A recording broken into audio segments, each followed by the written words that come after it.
what's going on then? Can somebody explain to me what's going on then? Yesterday, I said in my video, Saudi Arabia have shocked the world. Bruv, today, Japan, bruv. Japan! Yo! That was sensational, bro. Yeah, Japan today shocked the world, man. That's the second shock of the tournament. That's the second surprise result of the tournament. Japan beat Germany, and I have to say, it's Germany's own fault. It's Germany's own fault. Japan, they hanged in there. They fought, yeah? They believed. And I've got to say, they've got some ballers. I have to say, like, Japan have got some ballers. Some of them didn't even start. Like Mitoma, Tomiyasu didn't start, but they came on and changed the game. The goal scorers as well. Yeah, it was absolutely madness. Like, I have to. Oh, I'm shocked. I'm really, really shocked. Like, fair play, man. I have to say, fair play to Japan today. Like, you know, when you look at the game in general, in the first half, Germany found it tough at times. I can't lie. Like Japan, they were pressing high, they were winning the ball back. The thing is with Germany is that you can always get at their high line that they always play. It's always been in the Germans. It's always been one of the German ways, especially in Hansi Flick's philosophy. Like we all saw it when he was at Bayern Munich. He played a ridiculous high line, and just like in this game, he played a crazy high line as well. And you know what? For the most of the game, at least in the first half and parts of the second half, it worked. It actually worked. Like the back line for the majority of the time, on a consistent basis, yeah, we're always playing Japan offside at every opportunity. And in that game, Japan, you know, they win the ball back high. They weren't scared to try and keep the ball and try play out from the back and, you know, try and pop the ball off, go on a couple counter attacks. I have to say, I do feel sorry for Rudiger, man. Like, I thought today he was so good. I thought Rudiger today was insane from minute, pretty much throughout his whole game. Like his only mistake, I would say, was the time when he let the ball bounce and Japan nearly went through and scored, and they could have appealed for a penalty, which they didn't give in the end. But other than that, Rudiger was insane. The guy was blocking off shots, he was intercepting, he was tackling 1v1 aerially. He was so good today, and he was just let down really by his defenders and Neuer, unfortunately, you know. Germany get that first goal. It's a penalty. People debate whether it was a penalty or not. I think it is, especially for the second one, as the keeper did sort of fall and make contact with the player. There were two contacts made within that situation in which it led to the pen. But yeah, they get the penalty, and you're thinking to yourself, okay, penalty, cool. Gundogan slots it in. You think to yourself, okay, now Germany, maybe for the rest of the game, might control the game, try see it out, brought on the likes of Goretzka, etc., etc. But in the second half, they should have killed it. They really, really, really should have killed the game off. They should have killed the game off, man. There were chances from Musiala. There were chances from Gnabry. He had 2-3 really good chances. Gundogan hit the post. Muller had a chance. The keeper was doing his bit for Japan, and fair play to him. And then obviously, before that even all happened at half time, they changed their system. The Japanese coach changed the system. They went from a 4-2-3-1 to all of a sudden 3 at the back. Tomiyasu came on. It was an interesting change. I'm not sure whether it was because Kubo was injured or not, but because at the end of the day, I thought Japan in the first half were doing well, so I wasn't sure whether it was a tactical change or whether it was a change that he had to make because of an injury. Regardless, though, I felt like that in ways sort of made things 50-50 for Japan. Like, I didn't think they were doing any better, but I didn't think they were doing any worse. It was when they brought on Mitoma? Mitomo? Oh my god, is it Mitoma or Mitomo? You know what, let me find this out because he deserves to know.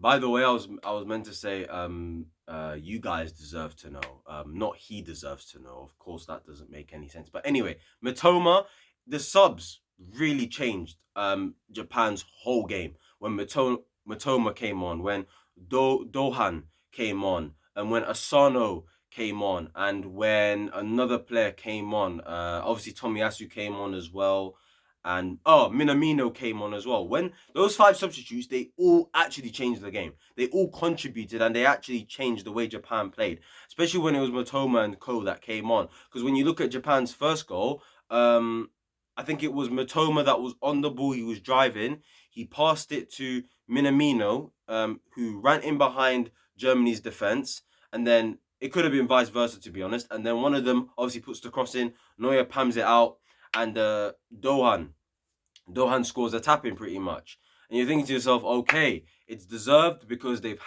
managed to survive, they've managed to defend decent, and they've played some good football, man. Japan is a team. There's some technicians there.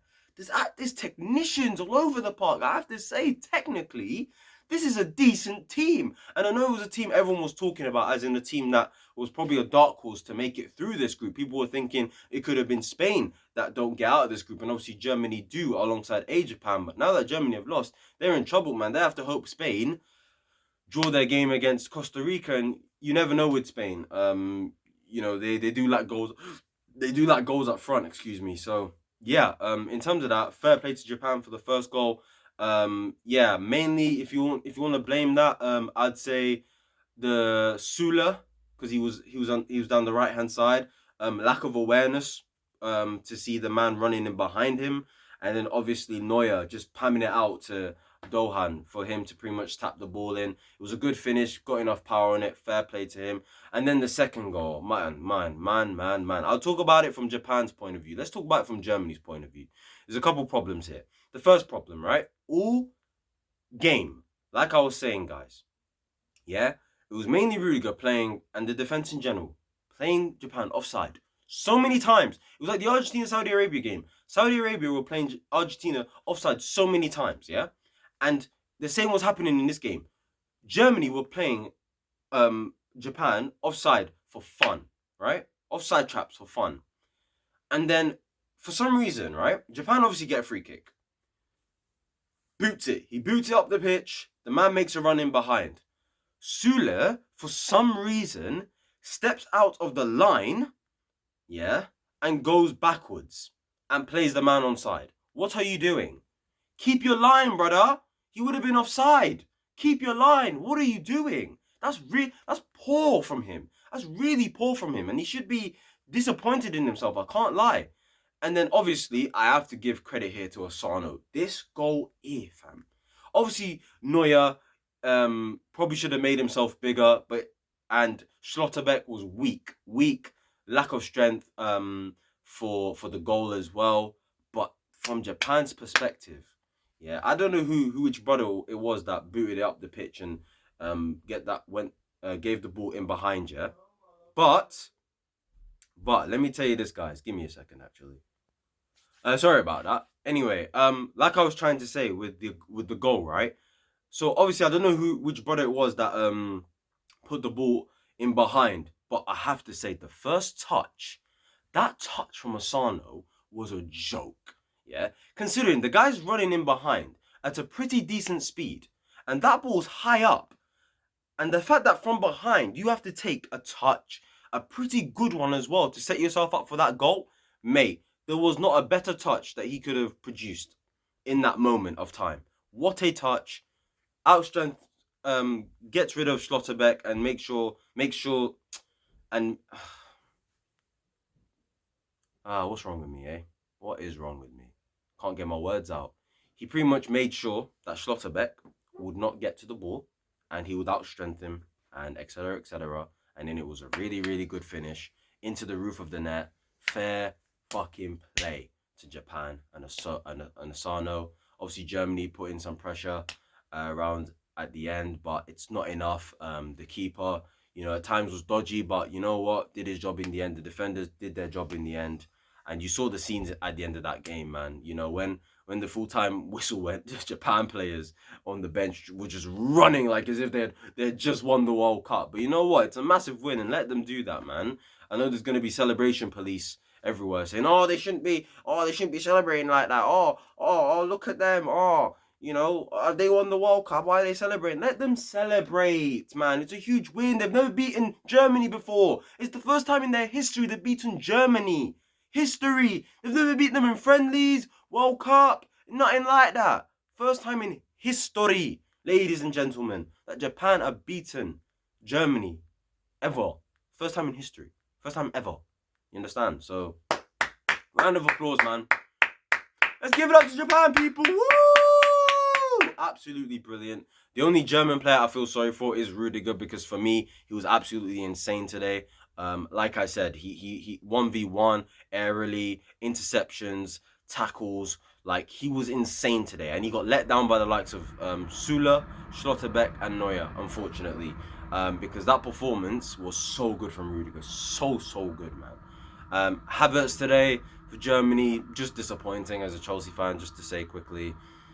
Yeah, just really disappointing. Havertz, man, need a goal in it, and and Hansi Flick takes him off. I mean, what does that really tell you? To be honest with you, we'll see if he starts the next game. Bringing off Gundogan was weird though, because you needed that control in midfield, and I felt like the reason why Germany were actually creating these chances in the second half and doing well in the second half was because of the likes of Gundogan and Musiala. Musiala, by the way, another player I do feel sorry for. I did forget about him. What a performance he had today, especially in the second half. First half, had moments here and there physically, but it is what it is. He is a young boy, still developing. But yeah, what a player he is as well. And yeah, history's been made. Japan shocked the world, fam! And yeah, once again, round of applause to them. Fair play.